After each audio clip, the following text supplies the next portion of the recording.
I knew something was wrong the moment I stepped into Dallas Heritage Hall. Not because of the lights or the noise, but because of the silence, the kind that forms when people notice you and immediately decide you do not belong. Then I saw it. My name. Crossed out. A thick line of red ink slashed through Grace Benton on the seating chart, like someone had wiped me out of existence on purpose. And right there in front of cousins, family friends, and strangers, dressed in designer clothes, I heard my father's voice say exactly what he had always believed. She's just a mechanic. Put her at the kids' table. That was the welcome I received at his 65th birthday gala. The gala celebrating my father's 65th birthday sparkled around me.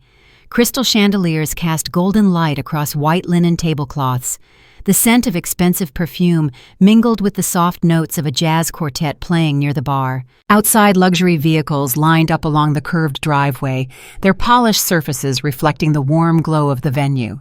This was the kind of event that made the Dallas social pages, the kind of gathering where oil money met real estate dynasties, and everyone pretended their fortunes were earned rather than inherited.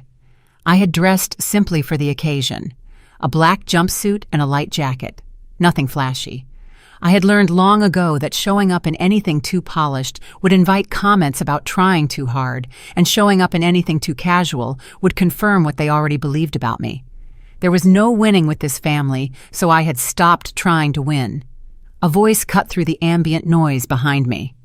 Sharp, practiced, dripping with false concern. Vivian, my stepmother, appeared at my elbow.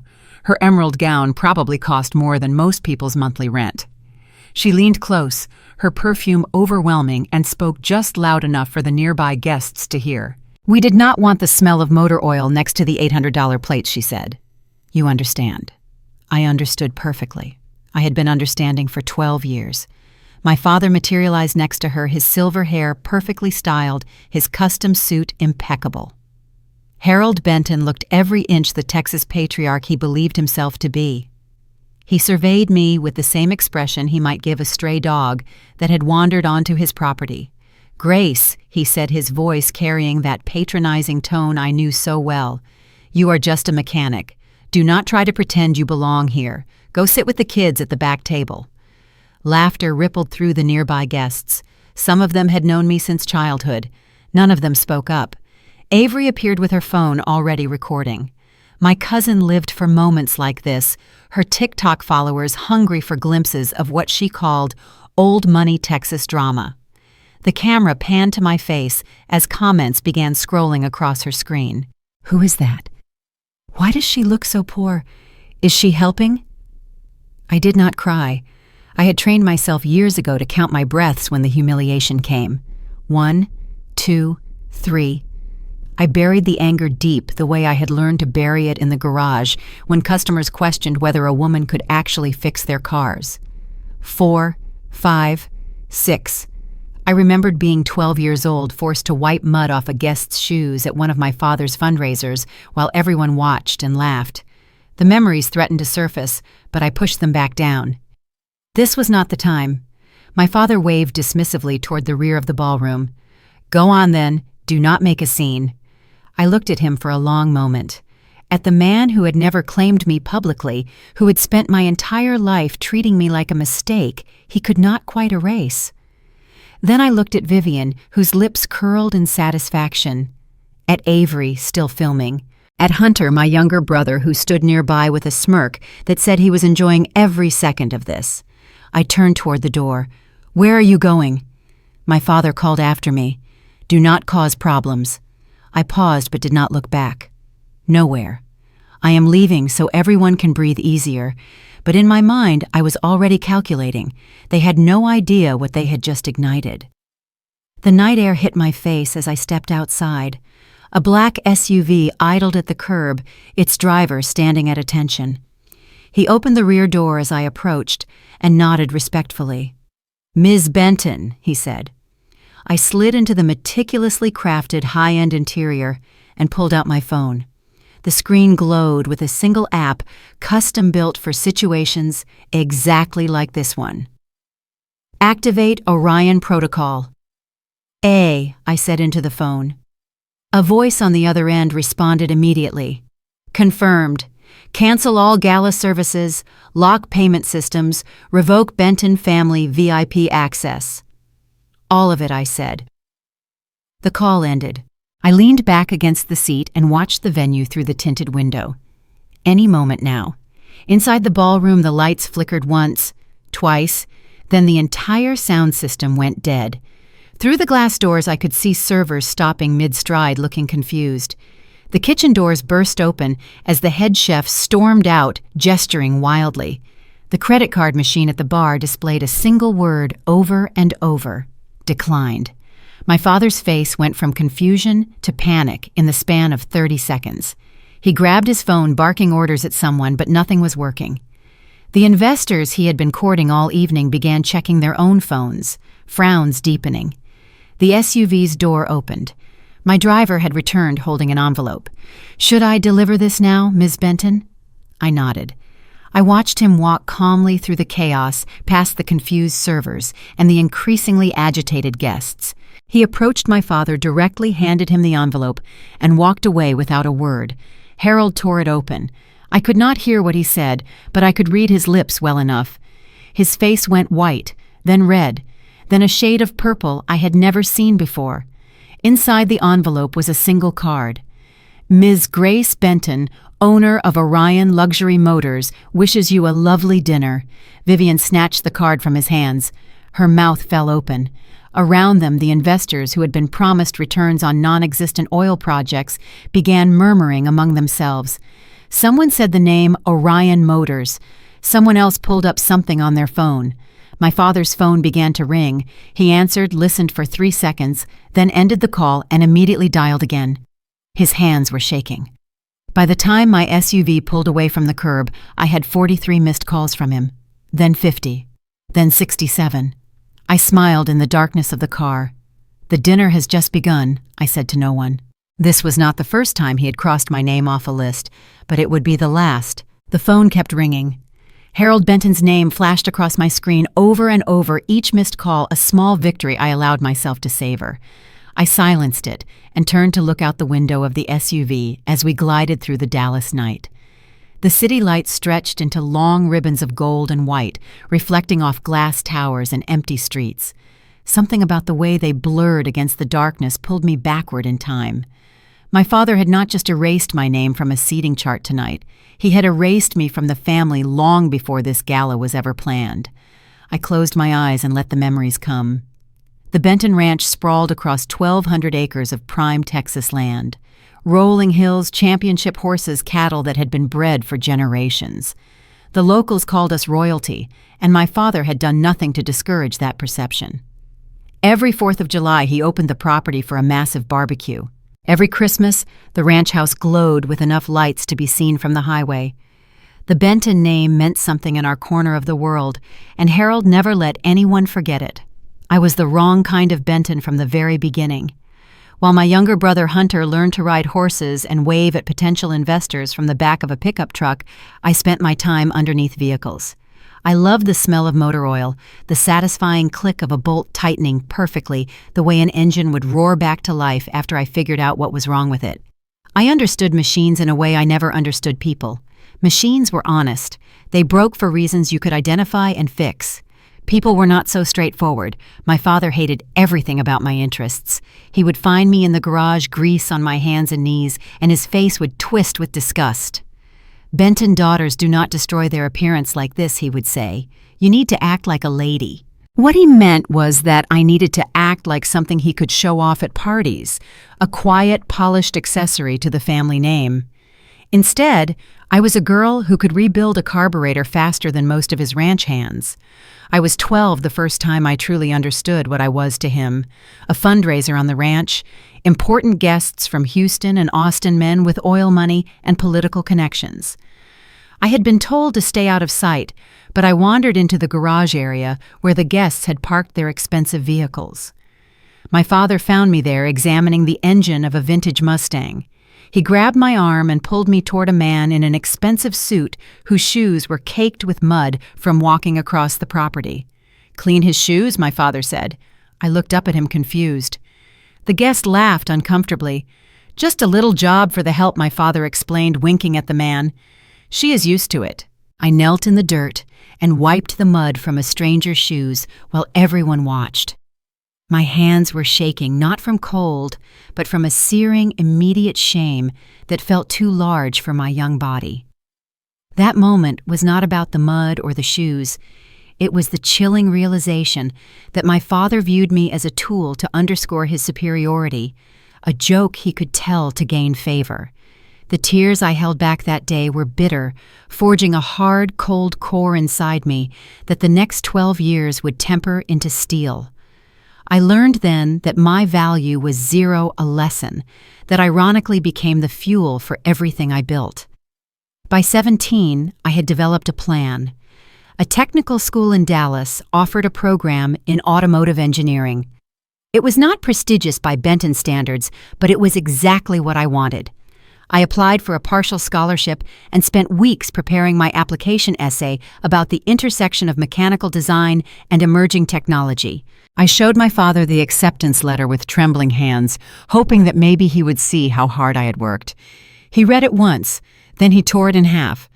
"No one will marry a girl who fixes cars," he said. "You are embarrassing this family." Hunter had been watching from the doorway. He laughed as the pieces of my future fluttered to the floor. "You belong under cars, not in classrooms," he said. Something broke inside me that night. Not my spirit, though they probably hoped for that. Something else broke, the part of me that still wanted their approval. In its place, something harder began to grow. I was 18 when they threw me out. I had applied to the technical school again in secret this time. When the acceptance letter arrived, I hid it in my room, but Vivian found it while going through my things, something she did regularly, to remind me that nothing in that house truly belonged to me. My father's rage was terrifying. He dragged my suitcase to the front door himself, throwing my belongings onto the gravel driveway. "Take the old truck," he said, hurling the keys at my feet. "Do not come back until you decide to live like a Benton." Vivian stood on the porch, arms crossed, her face arranged in an expression of righteous satisfaction. "When she accepts proper standards," she said, "I will consider opening the door." I left Benton Ranch that night in a 20-year-old pickup truck with a failing transmission and $200 to my name. I did not cry until I was 5 miles down the road. Then I pulled over and sobbed until my chest ached. That was the last time I looked back at the place I had once called home. The years that followed were brutal. I rented a room in a rundown building on the outskirts of Dallas and took a job at a small garage where the other mechanics were men 3 times my age who assumed I would fail. I proved them wrong within my first week, diagnosing a problem with a classic Mustang GT that had stumped them for days. Slowly, I built a reputation. Customers started asking for me by name. I learned to tune high-performance engines, to program electronic control units, to modify vehicles for the local racing community. I was surviving, but barely. Every dollar went toward rent, food, and the classes I took at night to finish my technical degree. My family never checked on me, not once. Occasionally, a distant relative would bring their car to the garage, expecting free service because we shared blood. They never asked how I was doing. They never mentioned that I had been thrown out like garbage. They simply collected their repaired vehicles and drove away without so much as a thank you. When I graduated from the technical program, I sent my father an invitation to the ceremony. His response came through Vivian's assistant. He does not attend graduation ceremonies for tradespeople. I kept that message for years, not because it hurt me anymore, but because it reminded me of who they truly were. The SUV's gentle motion brought me back to the present. My phone showed another 17 missed calls from my father. I scrolled past them without interest. He had never called me when I was struggling in that tiny apartment counting pennies to make rent. He had never called when I was working 16-hour days trying to prove myself in a world that constantly underestimated me.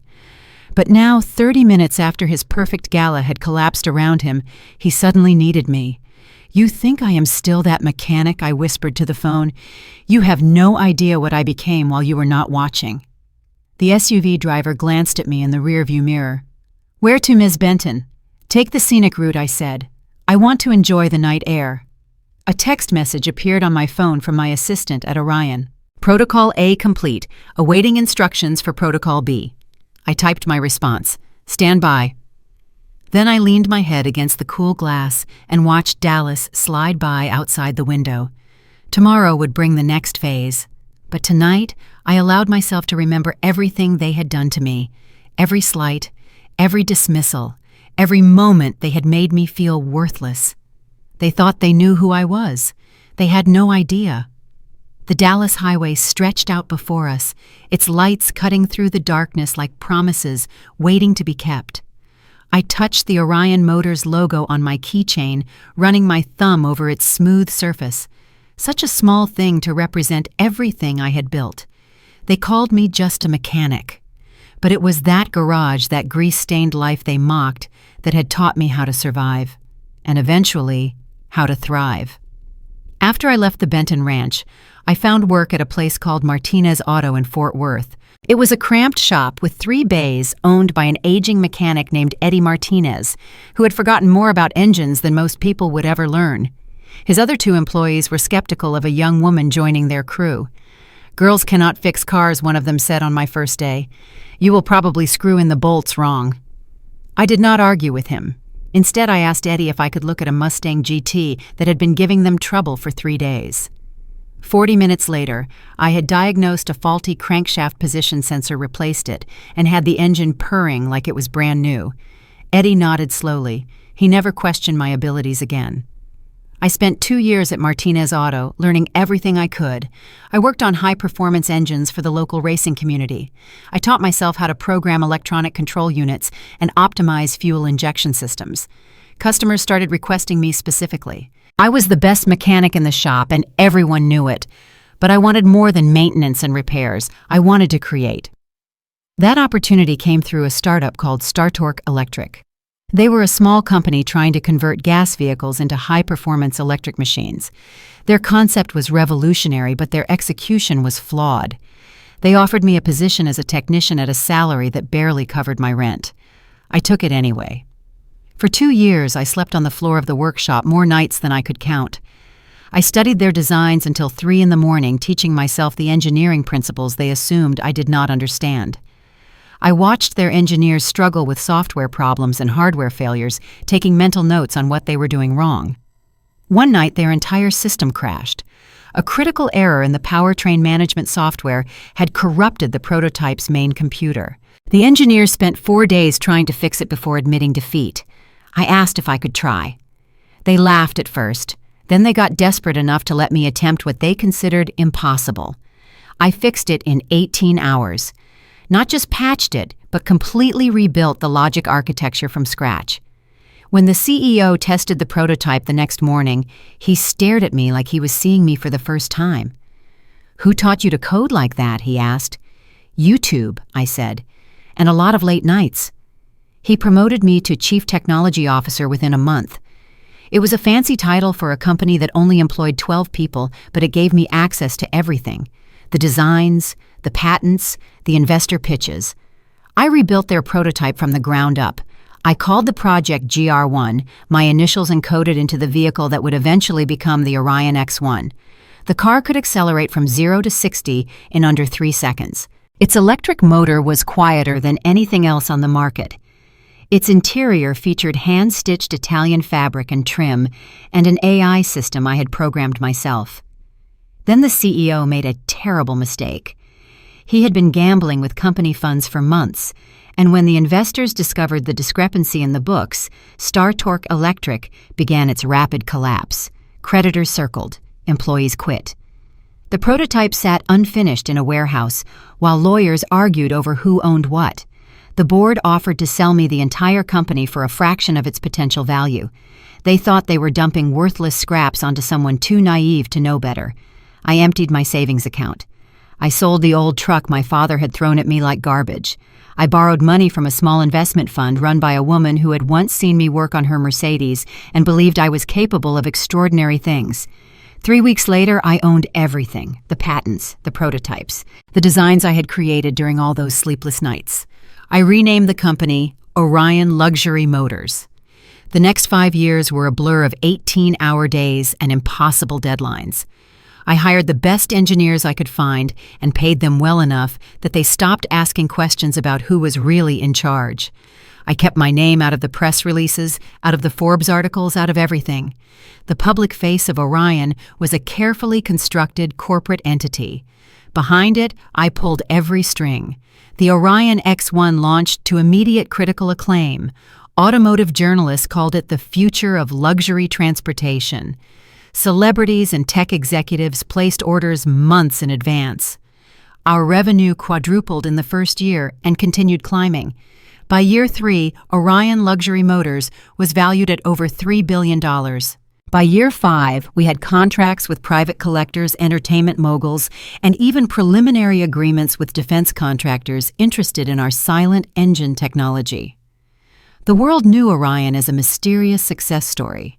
They did not know that its founder still drove an old pickup truck when she wanted to remember where she came from. My family remained completely oblivious. Hunter would brag to his friends about his pathetic older sister who worked in a dirty garage somewhere in Dallas. Vivian would tell her socialite circle that the family's only failure had fortunately removed herself from their presence. My father never mentioned me at all. When his invitation to the gala arrived, I almost threw it away without reading it. But then I saw the note he had included. Dress appropriately. Do not embarrass the family. I held that card for a long time, feeling its weight in my hands.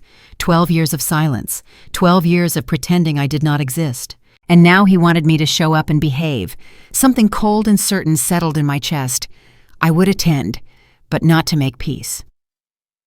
The SUV stopped in front of Orion Motors headquarters. Glass and steel towers rose against the Dallas skyline, their windows reflecting the stars. Inside, prototype vehicles gleamed under carefully designed lighting. Engineers worked through the night on projects that would reshape the automotive industry. I walked through the lobby, my heels clicking against the polished stone floor. Employees nodded respectfully as I passed. They knew me only as the founder, the architect of everything they worked on. None of them knew about the Benton Ranch or the girl who had been thrown out with nothing but an old truck and broken dreams. My assistant met me at the elevator. "Protocol B is ready," she said. "Financial freeze and identity reveal packages are prepared." I stepped into my office on the top floor. Through the floor-to-ceiling windows, Dallas spread out below me like a map of possibilities. "Activate Protocol B," I said. "Tonight is not just about the gala. Tonight is the night I take back my name." The screen on my desk lit up with a single message. Orion Protocol B. Financial freeze plus identity reveal prepared. I had spent 12 years building an empire in silence. Now it was time for my family to see exactly what they had thrown away. The Benton Ranch still looked impressive from the outside. White fences stretching toward the horizon, horses grazing in carefully maintained pastures. A main house that had been featured in architectural magazines for its blend of traditional Texas grandeur and modern luxury. But I knew what lay beneath the surface now. While I built Orion Motors from nothing, I had also built something else. An intelligence network. Corporate partnerships that gave me access to financial records most people could never see. Relationships with bankers and lawyers who trusted me with sensitive information because they knew I would never betray that trust. 6 months ago, I had started looking into my family's finances. What I found was devastating. The Benton Ranch was drowning in debt. $48 million owed to various creditors accumulated over nearly a decade of failed investments in oil projects that never produced a single barrel. The cattle operation that had once been the family's pride was hemorrhaging money. The championship horses had been quietly sold off, replaced with lesser animals that most visitors could not distinguish from the originals. My father had been running a sophisticated deception for years. He presented false financial statements to potential investors, inflating revenue figures and inventing assets that did not exist. He had created an energy investment fund called the Benton Energy Expansion Project, soliciting millions from wealthy Dallas families based on drilling permits he had never actually obtained. The land he claimed to be developing sat untouched. The permits had been denied 4 times because the proposed drilling site was located in a protected conservation area. In short, Harold Benton was running something dangerously close to a Ponzi scheme, taking new money to pay off old debts. lying to everyone who trusted the Benton name. And tonight's gala was designed to bring in $8 million more from investors who had no idea they were being defrauded. I watched the chaos unfold through security cameras I had access to as a major shareholder in the hotel chain hosting the event. The scene backstage was exactly what I expected. Vivian paced frantically while staff members scrambled to explain why none of the credit cards were working. Harold barked orders into his phone, his face growing redder with each passing minute. The head chef had already left after his payment was declined. Half the serving staff were demanding cash before they would continue working. In the main ballroom, investors sat at their tables with growing confusion. They had come expecting an elegant evening of fine dining and profitable networking. Instead, they were watching the Benton family implode in real time. Avery had started a live stream an hour earlier, proudly showing off what she called the most exclusive gala in Texas. Her followers were now watching kitchen staff argue with management about unpaid invoices. Someone had captured footage of a waiter telling a guest that the Benton account had been flagged for suspicious activity. The comments on her feed were brutal. "Old money families cannot pay their bills. This is embarrassing." "Are they broke?" Hunter had retreated to a corner of the ballroom, his face pale and sweating. I knew things about him, too. The $1.3 million he had borrowed from a predatory lending operation at 28% interest. The 3 missed payments that had representatives of that organization making increasingly threatening phone calls. The technical documents he had stolen from Orion Motors 2 years ago, thinking I would never trace them back to him. Vivian's own secrets were just as damning. The charity foundation she ran was little more than a money laundering operation, funneling Gala proceeds into personal accounts that funded her designer wardrobe and spa treatments. The Hermes bag she carried tonight was counterfeit. The diamond necklace around her throat had been purchased on credit she could not afford to repay. They had spent years looking down on me, calling me worthless, telling anyone who would listen that I was an embarrassment to the family name, all while they drowned in debt and deception. I moved through the backstage area like a ghost. No one noticed me because no one expected me to be important. I was just a mechanic, the family embarrassment, the girl who belonged under cars instead of at the VIP table. I heard Vivian's voice before I saw her. She was berating a server who had just informed her that the wine delivery could not be completed without payment. "Do you know who we are?" she hissed. "This is the Benton family. We have been hosting events in this city for 50 years. The server shrugged apologetically. "Ma'am, our system shows the account has been frozen. I cannot authorize anything without payment." Vivian turned to Harold, her composure cracking. "They know. Someone knows about the fund." Harold grabbed her arm and pulled her toward a private corner. "No one knows anything. This is just a technical problem. We will handle it." But I could see the fear in his eyes, the same fear I had seen in my own reflection all those years ago when I was sleeping on garage floors and counting pennies for food. The difference was that my fear had been honest. Theirs was built on a foundation of lies. I slipped past them and found a quiet spot near the emergency exit. My phone buzzed with an update from my team. Benton financial data compilation complete. Debt levels exceed initial estimates. Evidence of fraud is comprehensive. I typed back a single word. Ready. They had called me worthless my entire life. They had thrown me out with nothing and never looked back. They had built their empire on deception while I built mine on innovation and hard work. Tonight, those two worlds would collide. I stepped out of the shadows and walked toward the main ballroom. The gala lights flickered overhead, unstable and struggling, just like the family that had organized this farce. Grace. I turned. Vivian stood a few feet away, her face a mask of barely contained panic. "What are you doing back here?" she demanded. "Your father told you to leave." I met her gaze steadily. "I came back to see the show." "What show?" I smiled. "The one where everything falls apart." Her eyes widened. She opened her mouth to say something else, but I was already walking away. Behind me, I heard her calling for Harold. There was genuine terror in her voice now. She should be afraid. This was just the beginning. The ballroom had descended into chaos. Waiters stood motionless near empty serving stations. The jazz quartet had packed up their instruments and left when their payment failed to process. Guests clustered in confused groups, checking their phones and whispering to each other. The temperature in the room seemed to have dropped despite the Texas heat outside. I watched from the shadows near the back entrance, satisfied but not yet finished.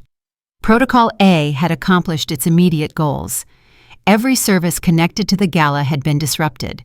The catering, the entertainment, the hotel's VIP amenities, all of it traced back to contractual relationships with Orion Motors that I had deliberately cultivated over the past 3 years.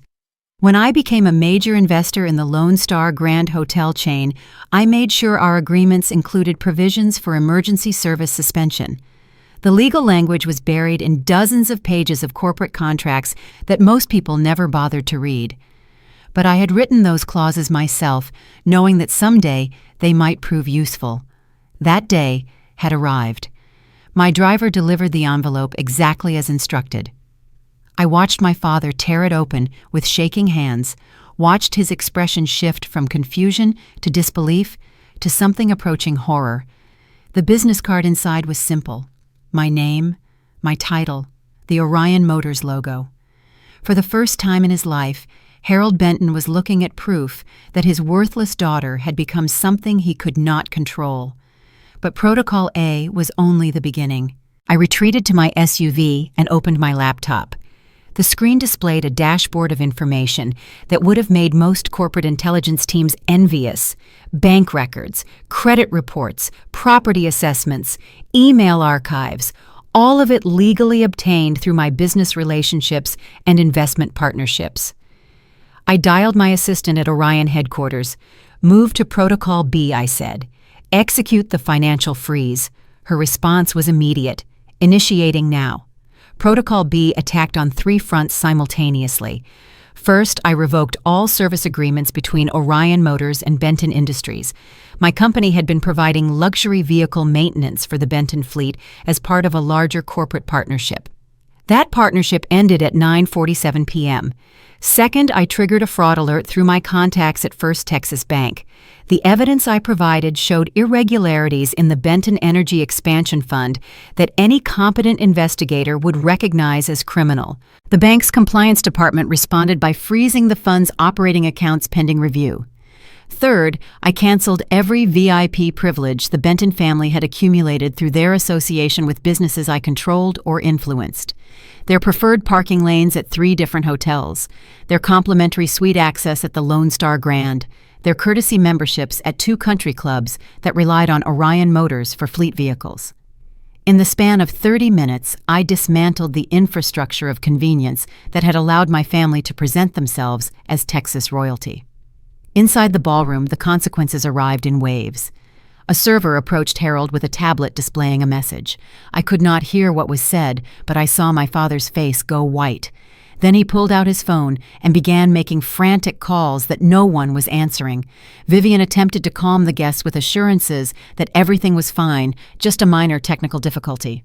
But the investors had already started talking among themselves. Several of them had received alerts from their own banks about the Benton fund freeze. Mr. Benton. A tall man in an expensive suit approached my father. His name was Rodriguez, and he had contributed over $2 million to the energy fund 6 months ago. "Why is my bank telling me there is a fraud investigation?" Harold tried to maintain his composure. "There is no fraud investigation. This is clearly some kind of mistake. Then why are all your credit lines frozen?" The question hung in the air. Other guests had stopped talking to listen. "This is a technical issue," Harold insisted. "My daughter caused some problems earlier, and we are sorting it out." "Your daughter?" Rodriguez frowned. "The one you called a mechanic. She has some kind of vendetta," Harold said quickly. "She is not well, mentally unstable." I smiled in the darkness of my SUV. He was already trying to blame me for his own crimes. Rodriguez did not look convinced. He pulled out his phone and started typing. Around him, other investors did the same. Avery's live stream had become a disaster. She had intended to showcase the glamour of the Benton family, but instead was broadcasting their humiliation to thousands of viewers. Comments flooded her feed. Is this family actually broken? Why are they blaming their daughter? What is Orion Motors? Someone had done a quick internet search and posted the results. Orion Luxury Motors, $3 billion valuation. Maker of the X1 supercar, CEO unknown. Avery stared at her phone with growing horror. She tried to end the stream, but the video had already been screen recorded and reposted across multiple platforms. I had not planned that particular consequence, but I appreciated its poetic justice. My phone buzzed with an update from my team. Protocol B complete. All target accounts are frozen. VIP access revoked. Service contracts terminated. I typed my response. Prepare Protocol C. Evidence compilation. Then I opened the door of my SUV and stepped out into the warm Texas night. It was time to go back inside. The security guards at the entrance recognized me from my earlier expulsion. One of them moved to block my path. "Ma'am, Mr. Benton asked that you leave the premises." I held up my phone displaying a document that identified me as a major shareholder in the hotel chain. "I have a legal right to be in any public area of this property. Would you like me to call your management?" The guard hesitated. Then he stepped aside. I walked through the doors and into the chaos I had created. Harold saw me immediately, his face contorted with rage as he pushed through the crowd toward me. "You," he snarled. "You did this." I met his gaze calmly. "Did I do? You destroyed my gala. You froze my accounts. You." I raised an eyebrow. "I am just a mechanic. How could I possibly do any of those things?" For a moment, I thought he might actually strike me. His hand rose slightly before he caught himself. We were surrounded by witnesses, many of them holding phones that were likely recording everything. Rodriguez approached us, his voice sharp. "I suggest you calm down. There are a lot of witnesses here, and several of them are recording." Harold stopped short, his chest heaving. "Get her out of here. She is not family. She has no right to be at this event. Actually, I said I do have rights here, several of them in fact. But that is not why I came back. Then why Vivian demanded. To humiliate us, to gloat about whatever pathetic sabotage you think you accomplished." I looked at her steadily. "No, I came back to say something I should have said a long time ago." The room fell absolutely silent. The ballroom lights flickered uncertainly as I stepped back through the entrance. Half the chandeliers had dimmed to emergency power. The elegant atmosphere my father had spent months cultivating had dissolved into confusion and barely suppressed panic. I stood in the doorway for a moment, allowing my eyes to adjust. I had changed nothing about my appearance, but the silence that followed my arrival was immediate and profound, setting me apart from the chaos. I walked slowly toward the center of the ballroom, letting every footstep echo against the darkened stone floor. The guests parted before me like water around a stone. Vivian noticed me first. Her face went through 3 distinct emotions in rapid succession: surprise, anger, fear. "She is back," she hissed to Harold. That ungrateful girl came back. My father turned and I watched years of carefully practiced composure evaporate in an instant. "Who gave you permission to return?" he demanded, his voice carrying across the silent room. "Who let you back in here?" "I came back to watch," I said finally. "The show is just getting interesting." Harold's face reddened. "Show? What a show! You think this is funny? You have destroyed months of planning." "No." I stopped about 10 feet from him. "I think it is finally honest." A murmur rippled through the crowd. Rodriguez moved closer, his arms crossed, watching the confrontation with undisguised interest. Vivian pushed forward, her voice dripping with contempt. "You do not belong here. You have never belonged here. You are just a dirty mechanic who cannot accept her place." I tilted my head slightly. "My place.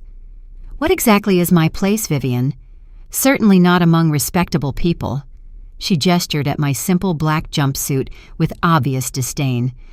"Look at you. You probably came here straight from some greasy garage." "Actually," I said calmly, "I came from an executive meeting, but I appreciate your concern about my wardrobe." Something in my tone made her hesitate. The guests around us had stopped pretending to have private conversations. Everyone was listening now. Avery appeared at Vivian's elbow, her phone raised. She was live streaming again, apparently unable to resist documenting the confrontation. "This is the girl who ruined our family gala," Avery announced to her audience. "Can you believe she had the nerve to come back?" Comments began scrolling across her screen. I caught a few of them. "Why is she so calm? She does not look like a mechanic. Who is she really? I looked directly at Avery's camera. You might want to turn that off before you broadcast something you cannot take back. Avery laughed nervously. Like what? Your sad attempt to crash our party. Like the truth about how your family has been running a fraudulent investment fund for the past 3 years. The words hung in the air. For a moment, no one moved. Then Harold charged toward me, his composure completely shattered. You are lying, Little. You do not know anything. You are just a bitter, ungrateful child. Mr. Benton. Rodriguez stepped between us, his voice sharp. I suggest you calm down. There are a lot of witnesses here, and several of them are recording. Harold stopped short, his chest heaving. Get her out of here. She is not family. She has no right to be at this event. Actually, I said I do have rights here. Several of them, in fact. But that is not why I came back. Then why Vivian demanded. To humiliate us. To gloat about whatever pathetic sabotage you think you accomplished. I looked at her steadily. No. I came back to say something I should have said a long time ago. The room fell absolutely silent. I took a breath and let 12 years of suppressed anger and pain crystallize into words. I am not a member of the Benton family, I said clearly. I never have been. Harold snorted. Finally something we agree on. But I kept talking as if he had not spoken. I was never included in family photographs, never acknowledged at public events, never given a place at the table during holidays or celebrations. When people asked about the Benton children, my father always said he had one son. He never mentioned a daughter. That is because you were an embarrassment, Vivian snapped. You refused to act like a proper young woman. You chose to wallow in engine grease instead of... I interrupted, to do the only thing I was good at. And you punished me for it every single day of my childhood. The crowd shifted uncomfortably. This was not the kind of drama they had expected when they accepted invitations to a luxury gala. I continued, my voice steady, despite the memories threatening to overwhelm me. When I was 12, my father made me clean a guest's shoes in front of a crowd of investors. When I was 17, he tore up my college acceptance letter because he did not approve of my career choice. When I was 18, he threw me out of the house in the middle of winter with nothing but an old truck and the clothes on my back. Grace Harold started. I did not stop. For 12 years, I built a life on my own. No help from you, no support from any member of this family. I worked 18-hour days. I slept on garage floors. I earned every single thing I have through my own effort and intelligence. This is pathetic, Hunter had reappeared from wherever he had been hiding. You crashed Dad's birthday party to tell everyone how unfair your life was. Nobody cares. I turned to face him. Hello, Hunter. How is that $1.3 million loan working out for you? The one from the organization that has been threatening to break your legs if you miss another payment. His face went white. How do you know about that? I know a lot of things, I said. I know about the drilling permits that were never approved. I know about the inflated financial statements that were sent to investors. I know about the emails where your parents discussed how to deceive the people in this room. You are lying, Vivian shrieked. Harold, make her stop. But Harold had gone very quiet. He was staring at me with an expression I had never seen before on his face. Fear. Who are you? He whispered. I smiled. That is the question, is it not? Before I could say more, a commotion at the entrance drew everyone's attention. A man in an expensive suit was pushing through the crowd, heading straight for me. Ms. Benton. He nodded respectfully. I apologize for the delay. I recognized him immediately. Chad, my head of financial operations at Orion Motors. No apology necessary, I said. Your timing is perfect. Harold stepped forward aggressively. Who is this? What is going on? Chad positioned himself between Harold and me, his presence calm but unmistakably protective. Mr. Benton, I represent Orion Motors. I would advise you to maintain a respectful distance from our principal. Your principal. Harold looked confused. What does Orion Motors have to do with any of this? I held up my hand before Chad could respond. That is enough for now. Rodriguez stepped closer, his eyes narrowing. Wait, why would Orion Motors send a representative to protect you? Who are you to them? I met his gaze steadily. That Mr. Rodriguez is a conversation for another time. The ballroom speaker system crackled to life, interrupting our confrontation. We apologize for the inconvenience. A recorded voice echoed through the space. Due to unforeseen circumstances, this event will be concluding early. Please proceed to the exits in an orderly fashion. Harold whirled around looking for someone to blame. Who authorized that? Who is controlling my gala? I turned and walked toward the elevator, Chad falling into step beside me. Grace, my father shouted after me. Grace, stop. We are not finished. I paused at the elevator doors and looked back at the ruins of his celebration. You are right, I said quietly. We are not finished, not even close. The elevator doors closed on his furious, terrified face. The elevator deposited us on the 23rd floor. Through the floor-to-ceiling windows, Dallas glittered like a circuit board, all precise lights and ordered streets. Up here, everything looked controlled, manageable. But downstairs, the world my family had built was falling apart. My phone buzzed constantly. Harold? Vivian? Numbers I did not recognize. I silenced it without looking. Chad walked beside me through the executive conference suite, a space I had designed specifically for moments like this. Screens displaying real-time data. Prototype models under carefully calibrated lighting. Everything arranged to project power and precision. They are requesting an audience, Chad said. Rodriguez and several other investors. They want to know who you are. I know what they want. What should I tell them? I considered it for a moment. Bring Rodriguez up. Just him. 10 minutes later, the elevator doors opened again.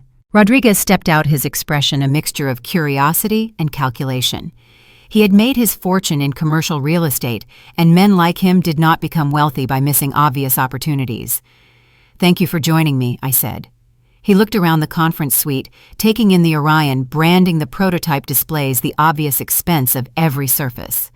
This is impressive, but you have not answered my question. Who are you? I gestured toward a chair. Please sit. This might take a moment. Rodriguez remained standing. I have known the Benton family for 15 years. Harold always described his daughter as troubled, unstable, someone who threw away her potential to play with engines. He paused. You do not seem troubled or unstable. Appearances can be deceiving, I said. In both directions. Meaning what? Meaning that my father has been deceiving everyone for longer than you realize, and I am not the person he told you I was. Rodriguez crossed his arms. Then, who are you? I reached for a USB drive sitting on the conference table. The small device contained files that only 2 people in the world had access to. I was one of them. I plugged it into the main display system. The screens around us lit up with the Orion Motors logo.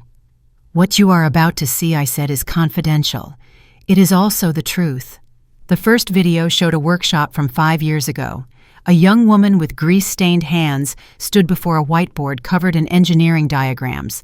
She was explaining the power distribution system for an electric vehicle prototype. The young woman was me. Rodriguez leaned forward, his eyes narrowing. That is you. Yes. The video continued, showing footage from various stages of Orion's development. In each clip, I was at the center, directing engineers, testing components, signing documents. I paused the playback on a frame showing the company's official registration papers. The founding signature was clearly visible. Grace Hale, I said, formerly Grace Benton, Chief Executive Officer and majority shareholder of Orion Luxury Motors. Rodriguez sat down heavily in the nearest chair. You are the founder of Orion. 87% ownership, I confirmed. Total company valuation as of last quarter, $3.4 billion. But he struggled to process the information.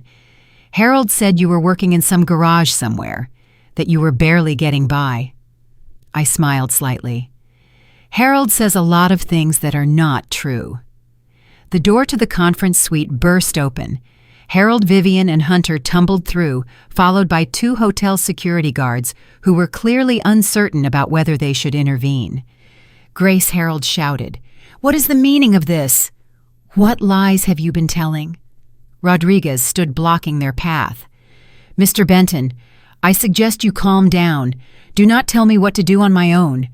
Harold stopped, suddenly aware of his surroundings. "Where are we?" "This is not part of the hotel. This is a corporate executive suite," I said calmly, "reserved for major shareholders."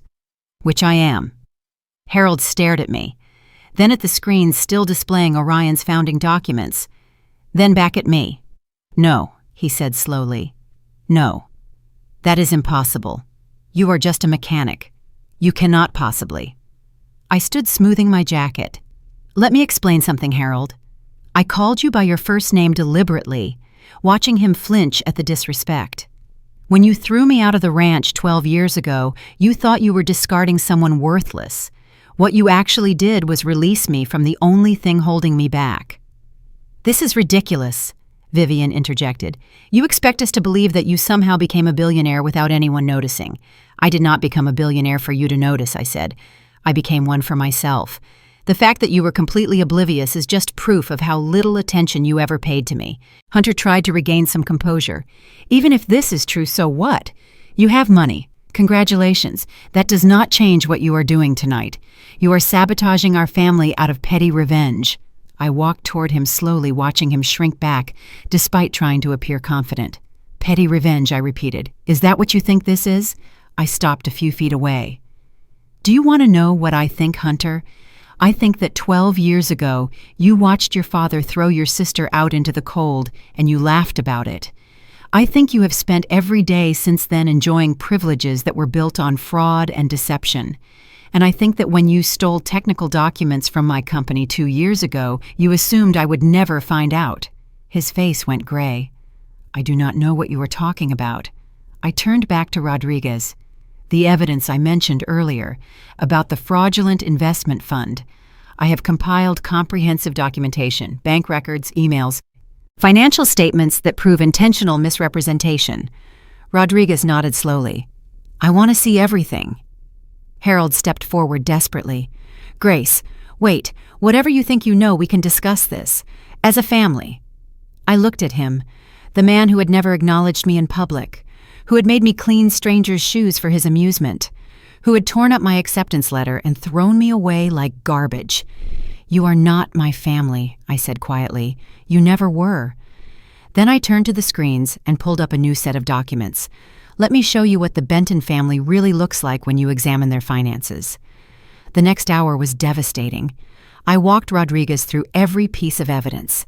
The fake drilling permits, the inflated revenue projections, the emails where Harold and Vivian discussed how to deceive their investors.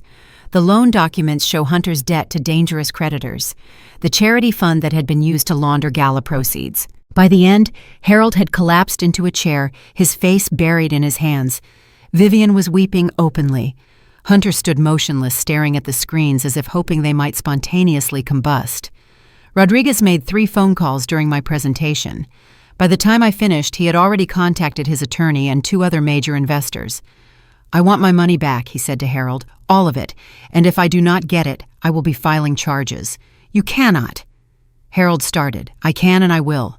Rodriguez moved toward the elevator. I trusted you because of your family name. That was clearly a mistake. Wait, Harold called after him. Please, I can explain everything. Rodriguez paused at the elevator doors. There is nothing to explain. You defrauded me. Your daughter is apparently a genius. Those are the only facts that matter now. The doors closed behind him. Harold turned to me, desperation replacing his earlier arrogance. Grace, please, whatever you want. Money, recognition, a place in the family. I will give you anything. I looked at him for a long moment, at the man who had shaped so much of my pain and my determination. I do not want anything from you, I said finally. I stopped wanting anything from this family a long time ago. Then why, Vivian wailed. Why are you destroying us? I am not destroying you. I am showing the world what you really are. There is a difference. Hunter spoke for the first time in nearly an hour. So what happens now? I gathered my materials and prepared to leave. Now the truth is out. What happens next is up to the people you defrauded. You cannot prove fraud, Harold said, grasping at straws. It is your word against ours. I smiled. Actually, I have documented evidence of every fraudulent transaction your company has made in the past 5 years. I am sending it to the SEC, the IRS, and the Texas Financial Crimes Unit tomorrow morning. His face went completely white. Grace, Please, you will destroy the family name. Everything our ancestors built. Your ancestors built nothing, I said. They inherited land and pretended it made them special. The only real legacy you are leaving is a warning about what happens when arrogance meets accountability. I walked toward the elevator, then paused. One more thing. The evidence about Hunter's loan from organized crime, that is going to law enforcement as well. He might want to start looking for a good attorney. Hunter made a strangled sound behind me. The elevator doors opened. I stepped inside and turned to face my former family one last time. Goodbye, Harold.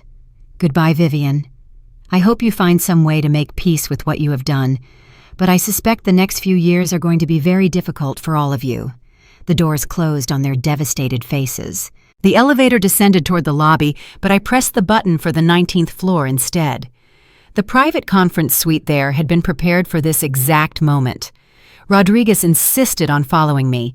He had more questions, and I had more answers to provide. The other investors could wait. The 19th floor suite was smaller than the executive space above, but no less impressive. Orion prototypes lined one wall. Engineering awards and patents decorated another. Everything here told a story of innovation and excellence. I need to understand, Rodriguez said as he settled into a premium leather chair. You built all of this from nothing, while your family thought you were working in some backwater garage. Not nothing, I corrected. I had skills, knowledge, determination. What I did not have was anyone who believed in me. Someone must have invested. $3 billion does not materialize from thin air. I nodded. There were people along the way who saw potential when my family saw only failure. A woman who ran a small investment fund.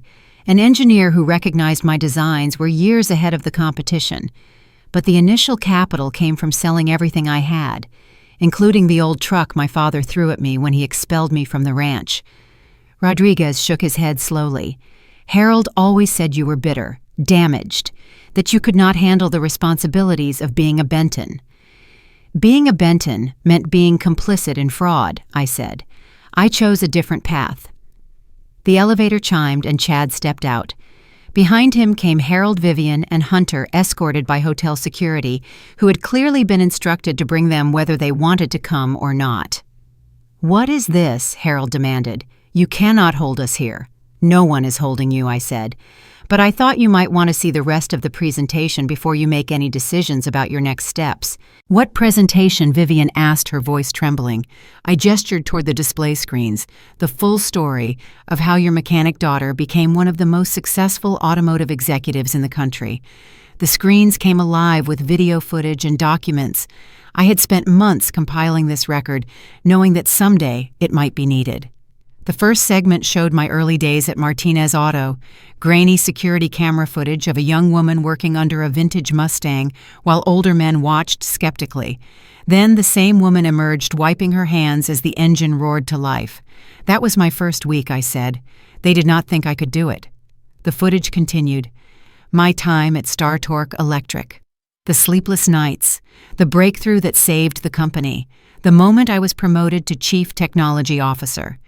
Then came the pivot point, the company's collapse due to executive mismanagement, the desperate sale to anyone willing to take on the debt, my decision to buy everything with borrowed money and my own savings. I watched my family's faces as the story unfolded. Harold looked like he was watching a horror film. Vivian's mascara had completely dissolved. Hunter had not moved in several minutes. The climax of the presentation was the launch of the Orion X1, critical acclaim, celebrity endorsements, revenue that exceeded projections by over 500% in the first year. You built this? Rodriguez said quietly. All of this, every design, every patent, every line of code. I built it while working 18-hour days and sleeping on workshop floors, while my family told everyone who would listen that I was a failure. Harold found his voice. Grace, we did not know. You did not want to know, I corrected. You never once asked how I was doing, never once checked to see if I was alive or dead. You simply erased me from the family narrative because I did not fit your image. The presentation concluded with current footage of Orion's headquarters, hundreds of employees, state-of-the-art facilities. a company that had revolutionized the luxury automotive industry. Then the final slide appeared. A list of patents registered to Grace Benton, now legally Grace Hale. 7 core technologies that powered every vehicle Orion produced. These are mine, I said. Not borrowed, not stolen. Created from my own knowledge and imagination. The kind of knowledge you ridiculed as worthless. Rodriguez stood, his professionalism returning, fueled by the staggering reality of Orion's valuation. Ms. Hale, I have witnessed enough to understand your position, and more than enough to pursue legal action against Mr. Benton. We require the comprehensive documentation you mentioned regarding the fraudulent investment fund. Harold surged forward, fear overriding any sense of propriety. Grace, you can't just hand over everything. We are still family. This is an internal matter. It stopped being an internal matter, Harold, I said, meeting his frantic gaze, the moment you defrauded people who trusted you. I signaled Chad. Chad stepped forward and handed Rodriguez a sleek black drive. This contains all compiled financial data, including email correspondence, bank ledgers, and the denial records for the drilling permits organized and indexed for the SEC and federal investigators. It is the evidence of fraud which speaks for itself. Rodriguez accepted the drive, weighing it in his hand like a verdict. This changes everything, Ms. Hale. You haven't just exposed your family. You've effectively shut down their entire financial operation. I have provided accountability, I corrected. They determined the consequences by their actions. Vivian began to sob uncontrollably, sinking back into her chair. Hunter stood rooted to the spot, staring at the small black drive in Rodriguez's hand. I walked toward the side exit, which led directly to a private lift. Mr. Rodriguez, I have given you the means to recover your investment and ensure justice. What happens now is between the Benton family and the law. Harold, desperate, called out one last time. Grace, stop. I want to talk to you about Orion. We can be partners. We can save the Benton name. I paused, my hand on the exit panel, and looked at him. The Benton name is not worth saving, Harold. What I built on honesty, something you never understood. The lift doors opened, and I stepped into the quiet enclosure. As the doors closed, I left the shattered illusion of the Benton dynasty behind me, watching their desperate, defeated faces fade into the silence. The morning sun rose over Dallas like a spotlight illuminating a crime scene, which in many ways it was. I stood at the windows of my Orion headquarters office, watching the city wake up below. In a few hours, the evidence I had compiled would reach the authorities who could act on it. The Benton family's decades of deception would finally face consequences. My phone displayed dozens of missed calls and text messages. Harold begging for mercy, Vivian threatening legal action. Hunter's communications had become increasingly incoherent as the night progressed. I ignored all of them. Chad arrived at 7 with a detailed briefing. The gala has become national news, he reported. Multiple outlets are covering the collapse of the event and the allegations against the Benton family. Which allegations specifically? So far, mostly rumors about financial irregularities. But several investors have already contacted attorneys. Rodriguez held a press conference this morning calling for a full investigation. I nodded. And the evidence packages, ready for delivery, SEC, IRS, and Texas Financial Crimes Unit, all formatted according to their submission requirements. Send them. The next few hours unfolded with mechanical precision. Each government agency received comprehensive documentation of the Benton family's fraudulent activities. The fake drilling permits, the inflated financial statements, the emails discuss how to deceive investors, the charity fund laundering scheme. By noon, the first responses arrived. The Texas Financial Crimes Unit announced an emergency investigation into the Benton Energy Expansion Fund. The SEC confirmed receipt of materials related to securities fraud allegations. The IRS opened a tax evasion case based on documented discrepancies in reported income versus actual revenue. At 2 o'clock, federal marshals arrived at the Benton Ranch with a warrant to freeze all assets pending investigation. I watched the coverage from my office, feeling surprisingly little satisfaction. This was not about revenge anymore. It was about justice. about ensuring that the people who had defrauded investors, evaded taxes, and deceived the public would finally face accountability. My phone rang. An unknown number. I answered. Grace Hale. Ms. Hale, this is Agent Morrison with the FBI Financial Crimes Division. We received your submission this morning. I wanted to thank you for the comprehensive documentation. You are welcome. We will likely need your testimony as the investigation progresses. Would you be willing to cooperate? Of course. Whatever you need. One more thing. The agent paused. The evidence regarding Hunter Benton's connections to organized crime. That is being handled by a separate division. They may be reaching out as well. I understand. The call ended. I set down my phone and returned my attention to the windows. Below, the city continued its daily rhythm. People going to work, running errands, living their lives. Most of them had never heard of the Benton family and probably never would. The drama that had consumed my life for 12 years was just a footnote in the larger story of Dallas. But for me, it was the ending of one chapter and the beginning of another. My assistant knocked on the door. Ms. Hale, there is someone here to see you. She says her name is Margaret Chen. She represents the Benton Family Foundation. I frowned. The foundation was Vivian's charity, the one that had been laundering money. What could they possibly want sent her in? Margaret Chen was a small woman in her 50s, with the careful appearance of someone who had spent decades navigating institutional politics. She entered my office with a folder clutched to her chest.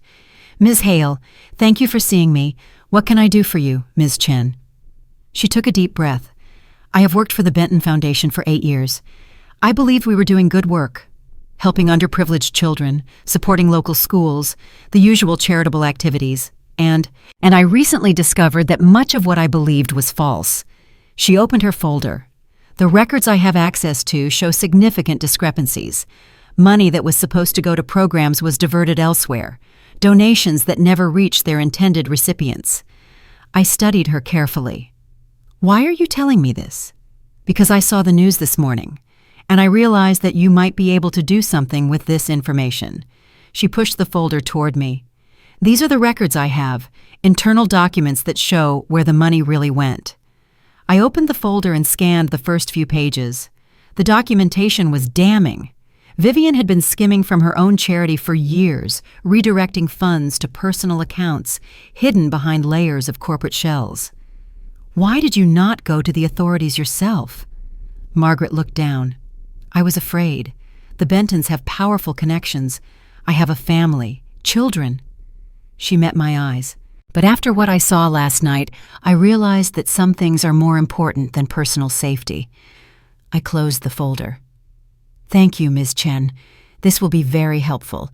Will you protect my identity to the extent that I can? But I cannot promise anything. These investigations tend to become public eventually. She nodded, accepting the uncertainty. I understand. I just could not stay silent any longer. After she left, I added her documents to the evidence package and forwarded them to the appropriate agencies. One more nail in the coffin of the Benton family's reputation. By evening, the situation had escalated dramatically. Harold Benton was called before an emergency federal hearing to answer questions about his investment fund. He sat alone at the witness table, his attorney having withdrawn that morning due to conflicts of interest. I watched the live stream from my office. The prosecutor asked pointed questions about drilling permits, financial projections, investor communications. Harold fumbled every answer, his arrogance replaced by visible panic. Vivian faced her own interrogation regarding the charity foundation. The documents Margaret Chen provided had revealed a systematic pattern of fraud that stretched back nearly a decade. Hunter was arrested at his apartment that afternoon. The organized crime connection had proven even more serious than I initially suspected. He was facing federal charges related to money laundering and conspiracy. As the sun set over Dallas, I finally allowed myself to feel something other than focused determination. I had spent 12 years building a life separate from the family that had rejected me. Everything I accomplished was earned through my own effort and intelligence. But some part of me had always wondered if they were right, if I really was worthless, if my success was somehow accidental or temporary. Now, watching them face the consequences of their choices, I understood something important. I had not destroyed them. They had destroyed themselves. I had simply made sure the truth came out. My phone buzzed with a text from Chad. Protocol D complete. All evidence delivered. Investigation proceedings began. I typed back a simple response. Thank you. Then I turned off my phone and sat in the darkness of my office, watching the lights of Dallas flicker to life below. Tomorrow will bring new challenges, new decisions. But tonight I allowed myself a moment of peace. The past was finally settling its accounts. Rodriguez requested another meeting the following morning. This time he was not alone. The conference room on the 23rd floor held nearly a dozen investors, all of whom had contributed significant capital to the Benton Energy Expansion Fund. All of whom had spent the previous 24 hours realizing they had been defrauded. I entered the room to find them already seated, their expressions ranging from anger to confusion to grudging respect. "Thank you all for coming," I said, taking my place at the head of the table. Rodriguez spoke first. "Ms. Hale, before we discuss anything else, I need to know the full truth about your relationship to Orion Motors. You showed me the founding documents yesterday, but the company's public filings list the ownership as a consortium of investment entities. Your name does not appear anywhere." I nodded. That was intentional. When I started Orion, I had specific reasons for keeping my identity private. What reasons? I looked around the table, meeting each person's eyes in turn. These were successful people. They had built fortunes through careful analysis and calculated risk. They would understand strategic thinking even if they did not approve of the deception. "My father," I said carefully, "made it his mission to ensure that everyone in Dallas knew his daughter was a failure. When I started building Orion, I understood that his narrative could destroy my company before it had a chance to succeed. So you hid," one of the other investors said. "I protected my business? I corrected it. There is a difference between hiding and strategic positioning." Rodriguez leaned forward. "But why reveal yourself now? After 12 years of successful concealment, why choose last night? Because the opportunity presented itself. My family's fraud was going to be exposed regardless of my involvement. I simply accelerated the timeline and ensured that the right people received the right information. And the sabotage of the Gala. That was your doing. I controlled certain business relationships that affected the event's operations. I exercised those controls at a strategically appropriate moment." A woman at the far end of the table spoke up. Sarah Mitchell, according to the nameplate in front of her. She had contributed over $3 million to the Benton Fund. "Ms. Hale, I appreciate the sophisticated business strategy, but I am still trying to understand the scope of your involvement with Orion Motors. Are you a majority shareholder? A board member? What exactly is your position?" I stood and walked to the display screen at the front of the room. The USB drive from yesterday still contained files that would answer her question definitively.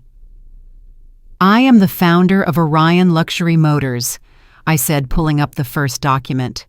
"I designed the core technology that powers every vehicle we produce. I wrote the software that controls our autonomous driving systems. I hold primary patents on 7 critical innovations that have been licensed to major automotive manufacturers worldwide." The document scrolled across the screen. Patent registrations, engineering specifications, corporate founding papers, all of them bearing my signature. "I also own 87% of the company's outstanding shares," I continued. "The remaining 13% is distributed among early investors and key employees. No other individual or entity holds a position comparable to mine." The room fell silent. "You are saying," Rodriguez said slowly, "that you personally control a $3 billion company?"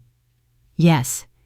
And you built all of this while your family told everyone you were working in a garage somewhere. I built all of this because my family told everyone I was working in a garage somewhere. The deception I chose was a response to the deception they created. The difference is that mine was legal." Sarah Mitchell shook her head. "This is extraordinary. I have been investing in Texas businesses for 30 years. I have never seen anything like this."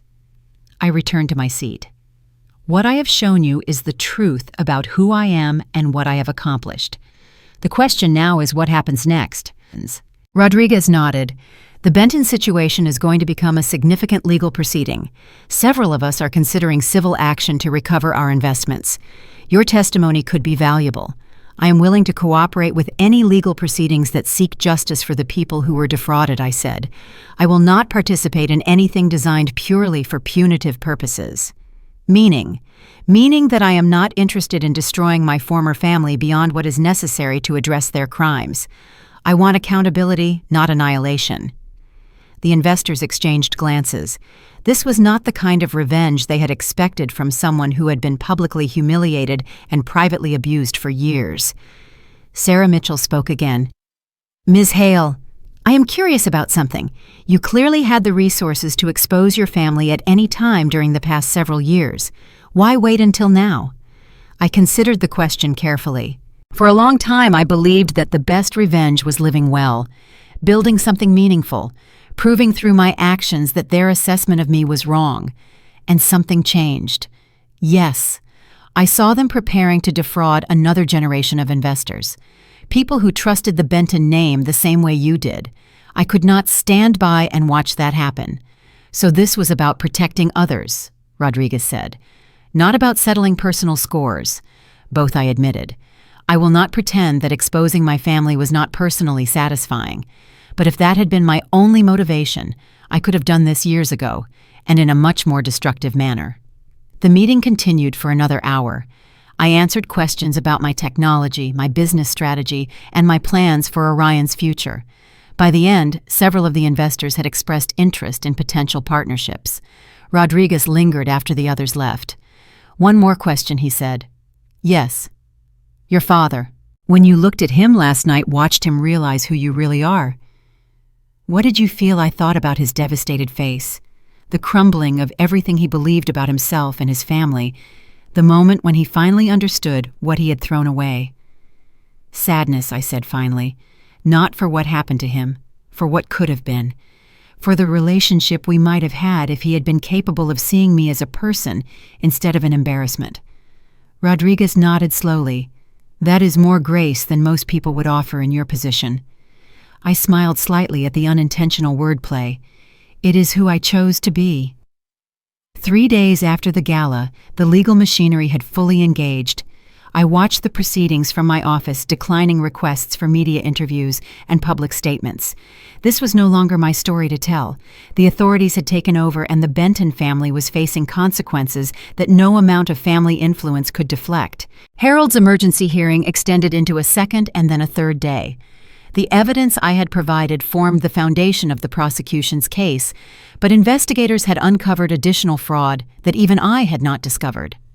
False tax returns going back nearly a decade, unreported foreign accounts, business dealings with entities that existed only on paper.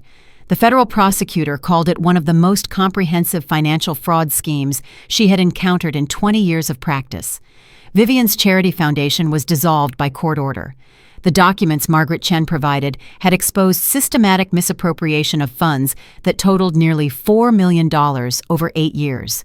Children who were supposed to receive educational support had been denied resources so that Vivian could maintain her lifestyle. Hunter's situation proved the most serious. His connections to organized crime had not been limited to personal loans. He had been laundering money for a criminal enterprise using Benton family businesses as cover. The charges included conspiracy money laundering and fraud. He was denied bail after prosecutors demonstrated significant flight risk. I received updates throughout the week from Chad, from Rodriguez, from attorneys representing various interested parties. The consensus was clear. The Benton family name, once synonymous with Texas prosperity and respectability, had become a cautionary tale about arrogance and accountability. On the 7th day, I received an unexpected visitor. Harold Benton appeared at the Orion headquarters lobby, looking nothing like the imposing patriarch who had commanded attention at social events for decades. His suit was wrinkled, his hair was disheveled, his eyes held a desperate quality that I had never seen before. Security called my office. "Ms. Hale, your father is here. He is requesting a meeting." I considered refusing. I had said everything that needed to be said, but something made me agree. "Send him up." Harold entered my office slowly, as if every step required enormous effort. He looked around at the displays of technology and achievement, the visual evidence of everything I had built, without his help or approval. Grace. His voice was barely above a whisper. Harold. He flinched at my use of his first name, but did not protest. I deserve that. Yes, you do. He sat down heavily in the chair across from my desk. I came to ask you something. Not as your father. I lost the right to that title years ago, as someone who made terrible mistakes and is finally facing the consequences. What do you want to ask? Why did you not destroy us completely? He met my eyes, and I saw genuine confusion beneath the desperation. You had the power, the resources, the justification. You could have erased the Benton name entirely. Instead, you turned over evidence to the authorities and stepped back. Why I considered the question? Because I am not you. What does that mean? It means that I do not believe in revenge for its own sake. What I did was ensure that the truth came out. The consequences you are facing now are the result of your choices, not mine. Harold shook his head slowly. The money is gone. The ranch will be sold to cover legal fees and restitution. Vivian is facing criminal charges. Hunter may spend years in prison. I know. And you feel nothing. I feel many things, I said quietly. I feel sad for the family we could have been. I feel relieved that the deception is finally over. I feel satisfied that justice is being served, but I do not feel the kind of vindictive pleasure you seem to expect. He was silent for a long moment, then he spoke again, his voice breaking. I am sorry, Grace, for everything, for not seeing you, for not believing in you, for throwing you away like you were worthless. I was wrong about all of it. I looked at the man who had shaped so much of my pain and my determination, the father who had never been a father, the businessman who had built his reputation on lies, the patriarch who had finally been stripped of everything he pretended to be. Thank you for saying that, I said finally. Does it help? I do not know yet. We sat in silence for several minutes. Outside the windows, Dallas continued its daily rhythm, indifferent to the private drama unfolding in my office. What happens now? Harold asked eventually. That depends on the courts. I cannot influence the proceedings even if I wanted to. The evidence speaks for itself. I meant what happens with us. Is there any possibility of... He trailed off, unable to complete the sentence. I thought about 12 years of absence, the nights I spent alone in my tiny apartment wondering if anyone would notice if I simply disappeared, the birthdays and holidays that passed without acknowledgement, the countless small cruelties that had accumulated into something much larger. I do not know, I said honestly.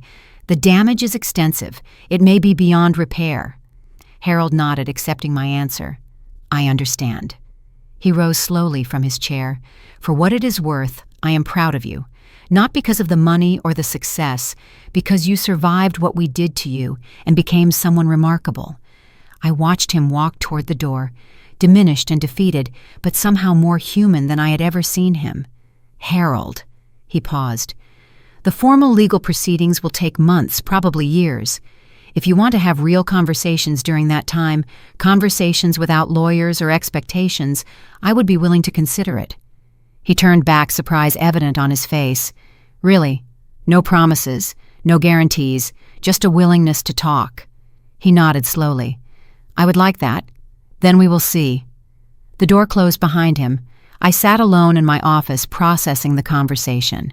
Something had shifted, though I could not quite identify what. Outside the sun was setting over Dallas. Another day ending. Another chapter closing. But the story was not finished yet. 6 months passed. The legal proceedings against the Benton family concluded with the outcomes that the evidence demanded. Harold received a 6-year federal sentence for securities fraud and tax evasion. Vivian was placed under house arrest and barred from any charitable work for the rest of her life. Hunter's organized crime connections resulted in a 15-year sentence, though good behavior might reduce that significantly. The Benton Ranch was sold at auction. A technology company purchased the property and announced plans to convert it into a corporate retreat center. The white fences and championship horses were gone, replaced by plans for conference facilities and innovation labs. I did not attend the auction. Some closures do not require physical presence. In the aftermath of everything, I found myself changing in unexpected ways. The determination that had driven me for 12 years softened into something more peaceful. I had spent so long proving my worth that I had forgotten what it felt like to simply exist without constantly defending my right to be. I moved to Miami. Not permanently, but for an extended project that had been forming in my mind since the night of the Gala.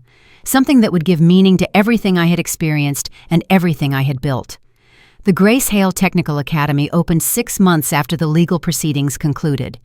It occupied a renovated warehouse near the waterfront filled with automotive equipment, computer stations, and workshop space. Every student was a young woman from an underprivileged background.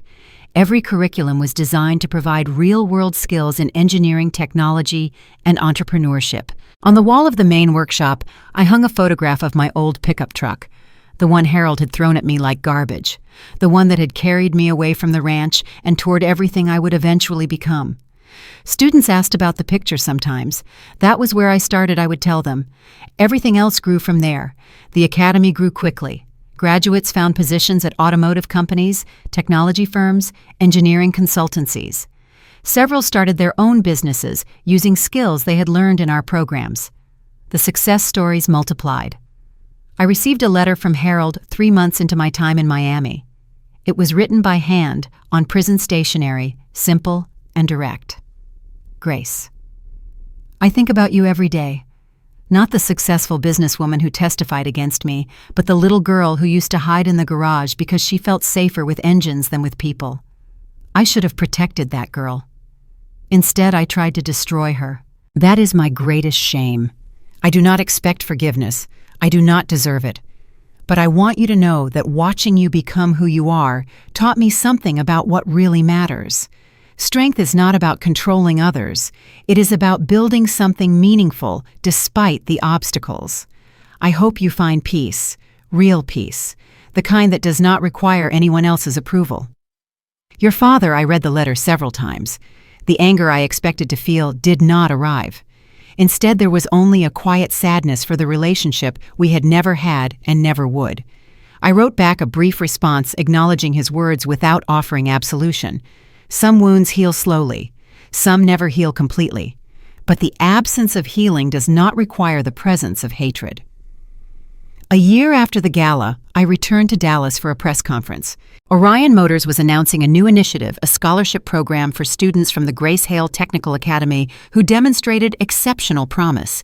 The company would fund their education at any engineering school in the country.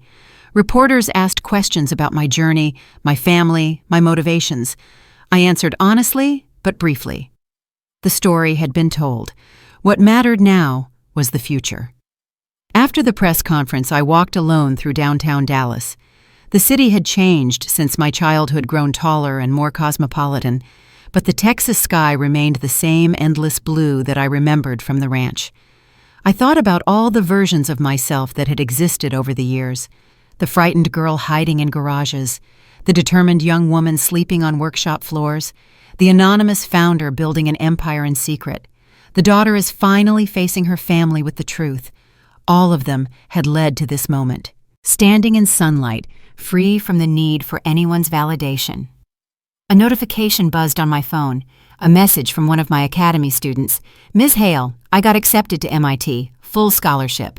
I would never have believed this was possible a year ago. Thank you for showing me what I could become. I smiled and typed back a response. You showed yourself. I just provided the tools. The sun was warm on my face as I walked back toward my car. In a few hours, I would fly back to Miami and continue the work that had become my purpose, building something meaningful, helping others discover their own potential, creating a legacy that had nothing to do with family names or inherited wealth. I had spent 12 years proving my worth to people who never deserved that effort. The next 12 would be different. They would be about proving something to myself, that I was more than the sum of my wounds, that success means nothing without purpose, that the best revenge is not destruction, but transformation. The past had settled its accounts. The future was waiting. I was finally ready to see it. If my story has resonated with you, if you have ever been underestimated or dismissed or made to feel worthless, I hope you remember this. Your value is not determined by the people who fail to see it. It is determined by who you choose to become when no one is watching.